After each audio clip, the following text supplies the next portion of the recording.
అండి hello welcome back to my channel. నేను మీ శ్రీదేవి. అందరూ ఎలా ఉన్నారండి? నేనైతే చాలా చాలా బాగున్నాను. ఇక ఈరోజు నా మార్నింగ్ వ్లాగ్లో అయితే పిల్లలకి లంచ్ బాక్స్లోకి ఏం రెసిపీ చేశానో చూస్తున్నారు కదా.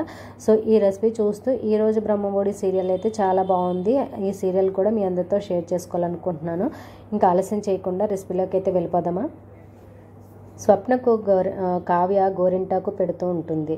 అలాగే ఇంట్లో ఎవరికైనా కావాలంటే చెప్పండి, పెడతాను అని కావ్య అంటుంటుంది. గోరింటాకు పెట్టుకునేటప్పుడు బాగానే ఉంటుంది, కానీ ఆరే వరకు ఉండాలంటే చిరాకుగా ఉంటుంది అని రుద్రాణి అంటుంది. దాంతో ఇందిరాదేవి సెటైర్లు వేస్తుంది. ధాన్యలక్ష్మికి నీకు గోరింటాకు ఇష్టం కదా, పెట్టించుకో అని అపర్ణ అంటుంది.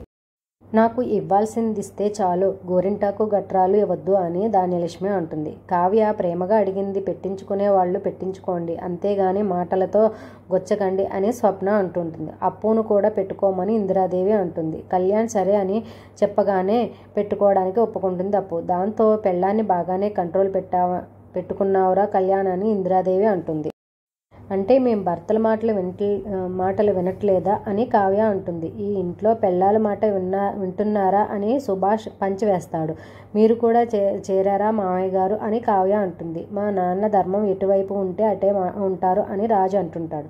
మళ్ళీ ఆస్తి గొడవ తీసుకొస్తుంది రుద్రాణి. ఎప్పుడు ఇస్తారో చెప్పండి, అప్పటి వరకు ఆగుతాం అని ధాన్యలక్ష్మి అంటుంది. సరదాగా మాట్లాడుకున్న మాటలు మళ్ళీ కావ్యపైకి వెళ్తాయి.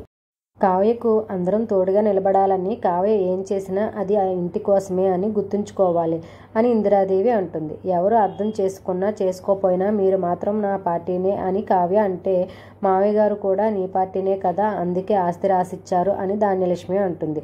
అప్పు స్వప్నకు కావ్య గోరింటాకు పెట్టడం పూర్తి కాగానే కావ్యకు ఇందిరాదేవి పెడుతుంది. స్వప్న బిడ్డను కానీ తన బాధ్యత నెరవేర్చుకుంది. ఇక మీరెప్పుడు నిర్వర్తిస్తారో ఏంటో, పని అని కాకుండా పిల్లలు కనే పని మీద కూడా దృష్టి పెట్టండి అని ఇందిరాదేవి అంటుంది. రాహుల్ కళ్యాణ్ను ఎలాంటి భార్యలు వస్తారో, కలిసి ఉంటారో లేదో అని ఒక భయం ఉండేది. కానీ మీ ముగ్గురిని చూశాక సంతోషంగా ఉంది. ఒకే ఇంటి నుంచి ముగ్గురు రావడం మంచిదే అయింది. తోడికోడళ్ళలా కాకుండా ఇక్కడే కూడా అక్కా చెల్లెల్లాగా ఉన్నారు అని ఇందిరాదేవి అంటుంది. దాంతో రుద్రాణి పంచెలు వేస్తుంది. స్వప్న సెటైర్లు వేయడంతో పైకి వెళ్ళిపోతుంది. రుద్రాణి గోరింటాకు అమ్మమ్మలా అద్భుతంగా ఉందని మురిసిపోతుంది కావ్య. మరోవైపు రుద్రాణి అనామికకు కాల్ అయితే చేస్తుంది. రుద్రాణి రేపు ఇంట్లో బారసాల కూడా జరుగుతుంది, అందరూ సంతోషంగా ఉన్నారు, నేను మాత్రం ఒంటరిగా గుడ్లగోపులాగా ఎదురు చూస్తున్నాను. నువ్వు చాలా మాటలు చెప్పావు కానీ ఒకటి కూడా చెయ్యలేదు. నిన్ను నమ్ముకుంటే ఏంటి లాభం, నీలో ధైర్యం చచ్చింది, వీళ్ళలో సంతోషంగా ఉంటే నాకు నచ్చట్లేదు, నువ్వేమైనా చేయగలవా అని రుద్రాణి అడుగుతుంది. అనామిక అల్లకల్లాలం కంగారు పడకండి, వేటాడే మృగాలు సైలెంట్గా ఉంటాయి అని అంటుంది. ఇక రేపైతే చాలా బాగుంది ఎపిసోడ్, ముందుగా తెలుసుకో.